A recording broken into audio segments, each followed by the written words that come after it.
तो पिछले एपिसोड में हमने देखा था ग्रेटर गुड गेम में कैसे काइडे, इत्सुकी एंड यूमे को जीत जाते हैं। इत्सुकी टेरानो से साइड बैट में हार जाती है एंड लास्ट में हमको बताया जाता है कि क्यों इत्सुकी खुद हार के काइडे को जिताने में हेल्प करती है। अब आगे एपिसोड स्टार्ट करने से पहले मैं आपकी जानकारी के लिए बता दूं कि 4 अगस्त को नेटफ्लिक्स पर काकेगुरुई की एक न्यू सीरीज आ रही है, काकेगुरुई ट्विंस के नाम से।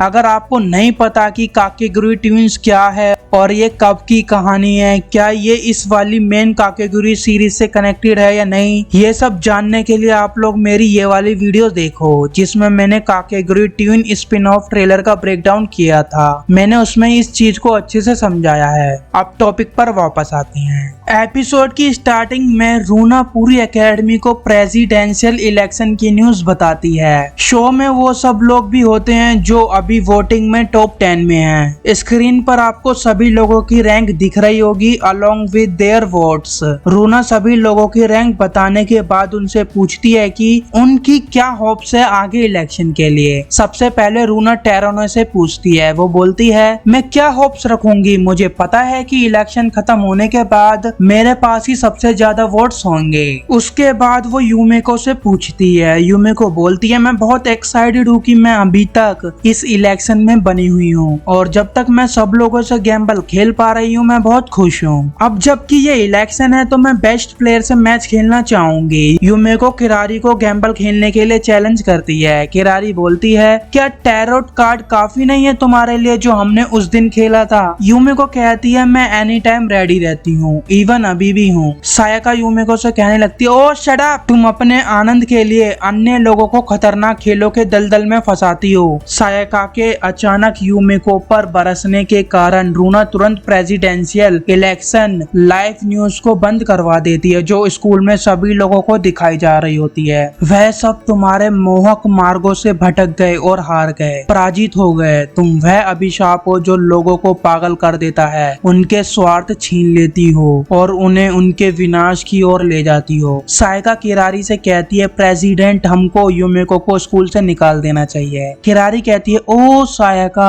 आप इस मुद्दे के दिल में घुसने से कभी नहीं हिचकिचाती। किरारी का वही जवाब होता है जो पिछले एपिसोड के एंड में और इस एपिसोड के स्टार्ट में किरारी सायका से कहती है वो यूमेको को स्कूल से नहीं निकालेगी। एंड देन सायका किरारी से कहती है अगर मैं यूमेको से गैम्बल खेलूं और जीत जाऊं फिर क्या तुम मेरे को वैल्यू दोगी। किरारी कहती है अगर तुम ऐसा कर पाई तो ये काफी इम्प्रेसिव होगा। सायका यूमेको के उपाय पकड़कर उसको गैम्बल के लिए चैलेंज करती है कि वो वोट्स के लिए नहीं एक दूसरे की जान के लिए खेलेंगे, जो हारा उसको मरना पड़ेगा। पर यूमेको मना कर देती है। वो इसलिए मना नहीं करती कि वो डरती है बट इसीलिए कि यूमेको सोचती है कि अगर वास्तव में एक उत्तेजक जुआ खेलना है तो अपनी जान देना काफी नहीं है, सायका को उससे ज्यादा करना होगा। एंड यूमेको को पता है सायका की जान के बदले उसके पास और भी प्रीशियस चीजें हैं जैसे सायका की memories, status, emotion and Kirari के संग रिलेशनशिप। अगर सायका हार जाती है तो उसको किरारी के लिए लाइफ टाइम तक अजनबी बनना होगा, उससे कभी बात नहीं करनी होगी, कभी भी कांटेक्ट नहीं करना होगा। अगर सायका ये सब करती है तब वह कह सकती है कि वो अपना सब कुछ दांव पर लगा रही है। एंड अगर यूमेको हार जाती है तो वो अपनी जिंदगी में कभी गैम्बल नहीं खेलेगी, जिसके लिए यूमेको इतनी एक्साइटेड रहती है एंड गैम्बल ही उसके लिए सब कुछ है। सायका भी खेलने के लिए तैयार हो जाती है किरारी के चक्कर में। किरारी इस मैच की डीलर होगी। यूरिको एंड मिडारी सायका के बारे में बात कर रहे होते हैं। यूरिको ने कभी सायका को गैम्बल खेलते हुए नहीं देखा एंड उसको नहीं लगता कि यूमेको को वो हरा भी पाएगी। फिर मिडारी यूरिको को सायका के बारे में बताती है जब वो मिडिल हाई स्कूल में थी सब उसको जीनियस समझते थे क्योंकि वो हमेशा कंसिस्टेंटली टॉप स्कोर करती थी नेशनल यूनिवर्सिटी के मॉक टेस्ट में एंड सुबह से रात तक पढ़ती रहती थी, जितनी उसको जरूरत थी उससे ज्यादा पढ़ती थी। वो आज भी ज्यादा बदली नहीं है, सायका आज भी वैसी है, उसको बस नंबर 1 आना है।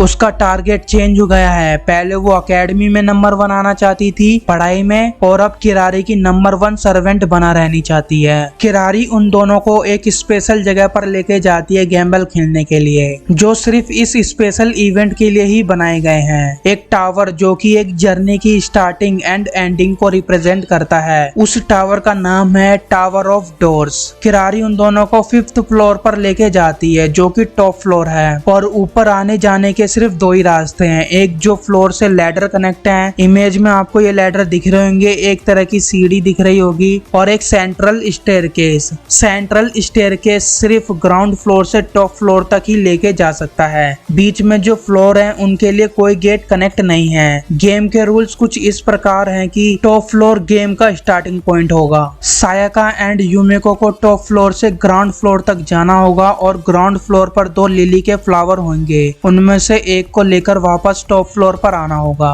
जो पहले आएगा वो जीत जाएगा। इन गेट को ओपन करने के लिए इनको कुछ प्रॉब्लम सॉल्व करनी होगी जो कि स्क्रीन पर डिस्प्ले होगी। डोर पर गेट खुलेगा तभी तो ये लोग नीचे जाके वापस ऊपर आ पाएंगे फ्लावर लेके। सबसे पहले 5 मिनट का इंटरवल होगा, फिर 5 मिनट यूमिको की बारी के लिए मिलेंगे, और फिर 5 मिनट सायाका को, और ये रिपीट होता रहेगा जब तक इनमें से एक कोई जीत ना जाए। यूमिको के क्वेश्चन करने पर किरारी बोलती है वॉल्स में जो गेट हैं वो बाहर की तरफ जाते हैं, मतलब कि आउटसाइड डोर से आगे नहीं बढ़ सकते गेम में। एंड जो फ्लोर पर गेट बने हुए हैं इनको हैचेस बोलते हैं, जो कि नीचे वाले फ्लोर तक लेके जाते हैं सीढ़ी के जरिए। But central staircase direct ground floor तक लेके जाता है, एंड हैचेस सिर्फ एक फ्लोर नीचे। सायका सोचने लगती है कि मुझे हर किसी कीमत पर जीतना होगा। मैं पूरे दिन भर मैडम प्रेसिडेंट को कंपनी देती हूँ, उनके मेजोरिटी ऑर्डर्स लेती हूँ, उनका शेड्यूल मैनेज करती हूँ, एंड उनके गेस्ट का स्वागत करती हूँ, उनका खाना अरेंज करती हूँ, उनके ग्रेटफुल वर्ड्स रिसीव करती हूँ लाइक थैंक यू वगैरह वगैरह। अगर मैं आज हार गई तो मैं ये सब खो दूंगी, मैडम प्रेसिडेंट को हमेशा के लिए खो दूंगी। सडनली किरारी सायाका से कहने लगती है क्या तुमको सच में लगता है मैं ये सब करने दूंगी, मैं ये सब होने दूंगी? अगर तुम मेरे लिए सर्व करती भी रहोगी तो वो हमारे बीच में कनेक्शन बनाए रखेगा,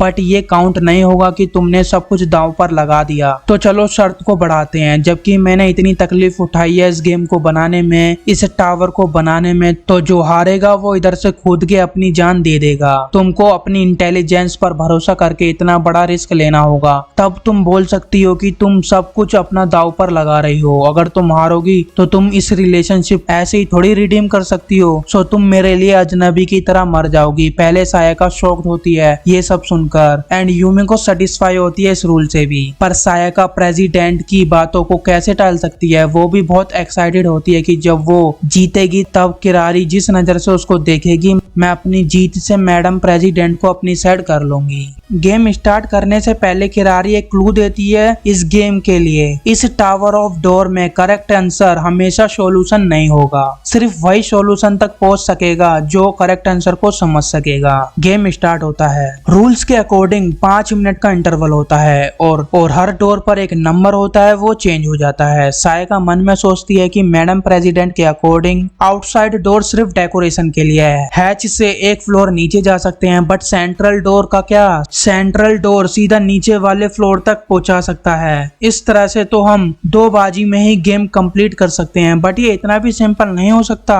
जैसा सायका सोच रही होती है उसी लॉजिक के अकॉर्डिंग यूमिको इंटरवल खत्म होने के बाद अपनी बाजी में सेंट्रल डोर को ही चूज करती है। इंटरवल खत्म होते ही इन डोर पर नंबर चेंज हो जाते हैं। यूमिको दूसरी साइड इशारा करती है, ओ उधर देखो, और तुरंत अपना आंसर डाल देती है ताकि सायका उसका आंसर ना देखे। सायका गुस्से में, तुम अपने आप को समझती क्या हो? गेट ओपन होता है पर उसमें दीवार होती है। अब आती है सायका की बारी। वो सोचती है कि डोर पर जो नंबर आए थे वो हेक्साडेसिमल नंबर हैं, जिसमें 16 पॉसिबिलिटी डिजिट हैं, 0 से 9 एंड A से F के अल्फाबेट। ये नोटेशन डाटा कंप्यूटिंग में यूज होते हैं। स्टार्टिंग में डोर पर कुछ इस तरह के नंबर बने थे। अगर इनको डेसिमल नोटेशन में कन्वर्ट करें तो कुछ ये नंबर होंगे, जो कि सर्कुलर रूम में डोर के एंगल को एक्सप्रेस करता है। इंटरवल के बाद स्क्रीन पर नंबर चेंज होते हैं, बट एंगल चेंज नहीं होता उनके बीच का। इसका मतलब कि जो डिजिट स्क्रीन पर दिखाई दे रहे थे वो हेक्साडेसिमल में है। इंटरवल के बाद सेंट्रल डोर पर जो नंबर चेंज हुए थे, बट हैचिस के डोर पर जो नंबर थे वो सेम ही है, वो चेंज नहीं हुए। यूमिको की बारी में स्क्रीन पर 12C था, जिसका डेसिमल नोटेशन 300 था, तो मेरे को हेक्साडेसिमल के नंबर डालने हैं जो कि डेसिमल में भी आते हो। इट्स मीन 0 से 9 के बीच में। सायका डरने लग जाती है, अगर वो गलत हुई तो, अगर वो हार गई तो। एंड जिस तरह का यूमिको का रिएक्शन था, ऐसा लग रहा था कि यूमिको ने कुछ फिगर आउट कर लिया है या वो कर रही है, और यूमिको देखना चाह रही है कि सायका गलती करने वाली है। किरारी के कहने पर सायका अपना आंसर डाल देती है क्योंकि टाइम खत्म होने वाला होता है। गेट ओपन हो जाता है, उस हैच के अंदर की सीढ़ी से नीचे जाती है सायका। नीचे जाने के बाद शॉक हो जाती है जब वो दूसरे वाले लेडर को देख, जिसमें कोई गेट नहीं होता, जिस फ्लोर पर अभी सायका है, जिसका मतलब जो 2 हैचेस थे, जिस पर एक नंबर 1 लिखा था और दूसरे पर नंबर 2। सायका ने नंबर 1 वाला चुना तो वो सिर्फ एक ही फ्लोर नीचे आ पाई। अगर यूमिको नंबर 2 वाला चूज कर लेती तो वो 2 फ्लोर नीचे चली जाएगी। अगर यूमिको ने कोई गलती नहीं की तो वो जीत जाएगी। फिर चाहे सायका कितनी भी कोशिश करे, सायका गॉड से प्रे करती है कि यूमिको नंबर 2 वाला हैचेस चूज ना करे। फिर अपना सर फोड़कर कहने लगती है, प्रेसिडेंट के बाद सबसे ज्यादा पावर मेरे पास है। तब भी मैं आशा कर रही हूँ कि यूमिको नंबर 2 वाला हैचेस ना चूज करे। ऐसा भी नहीं है कि मेरे जीतने के 0 चांसेस हैं। मैं अभी भी नहीं समझ पाई कि लोअर फ्लोर का स्ट्रक्चर कैसे है। मैं अभी भी अपना बेस्ट दे सकती हूँ। अगर मैं किसी और के एक्शन से अपने आप को डिस्ट्रैक्ट करने लगी या होने देती हूँ, फिर तो मैं खेल ली गेम, फिर तो हो गया काम तमाम और यूमिको जीत जाएगी। यूमिको कहने लगती है, and the end of interval doors की स्क्रीन चेंज हो जाती है clockwise and in a regular pattern, जिससे पता चलता है कि नंबर हेक्साडेसिमल नोटेशन में है और एक डिस्ट्रैक्शन भी, और हैचेस ही हैं जो नीचे फ्लोर से कनेक्टेड हैं। यही सायका ने सोचा। इतने कम टाइम में इतनी कम इंफॉर्मेशन होने के बाद भी क्या ही लॉजिकल अप्रोच चुना सायका ने। उसने कितना एडवांटेज वाला डिसीजन लिया। क्या ये उसके असाधारण तर्क संगतता के लिए है कि तुम सायका को अपनी तरफ करके रखती हैं? किरारी कहती है, नहीं, रैशनैलिटी का इससे कोई लेना देना नहीं है। मैं उसको किस लिए पसंद करती हूँ तुमको गेम के बाद तक पता चल जाएगा। यूमिको एक आउटसाइड डोर को चूज करती है। किरारी कहती है, मैं फिर दोबारा बता दूं तुम्हारी जानकारी के लिए कि आउटसाइड गेम तुमको आगे नहीं ले जा सकता। तुम टावर के बाहर से देख ही सकती होगी जब हम अंदर आ रहे थे, बट फिर भी यूमिको उस गेट को ही चूज करती है और वही गैम्बलिंग वाला प्लेजर फील करने लगती है। यूमिको बहुत एक्साइटेड होती है इस टावर की मिस्ट्री को लेकर। वो सिर्फ सायका के अगेंस्ट नहीं खेल रही, बल्कि वो इस टावर के अगेंस्ट भी खेल रही है। यूमिको की लाइफ भी दांव पर लगी है, तब भी वो एक आउटसाइड डोर को चूज करके इतना बड़ा रिस्क लेने के लिए तैयार रहती है। आज के लिए बस इतना ही। अगर आप लोगों ने यहाँ तक वीडियो देख लिया है तो इसका मतलब है कि आप लोगों ने इस वीडियो को बहुत एंजॉय किया। तो इसी बात पर वीडियो को लाइक करना तो बनता है यार। एंड हाँ, अगले एपिसोड के आने तक आप लोग वैम्पायर इन दी गार्डन वाली प्लेलिस्ट को चेकआउट कर सकते हैं। उसमें सिर्फ 5 ही एपिसोड है तो ज्यादा टाइम नहीं लगेगा देखने में। प्लस जिस तरह की दुनिया उसमें दिखाई गई है डार्क फैंटेसी वाली, आप लोग उस जालिम दुनिया को इस जालिम दुनिया से कनेक्ट कर सकेंगे।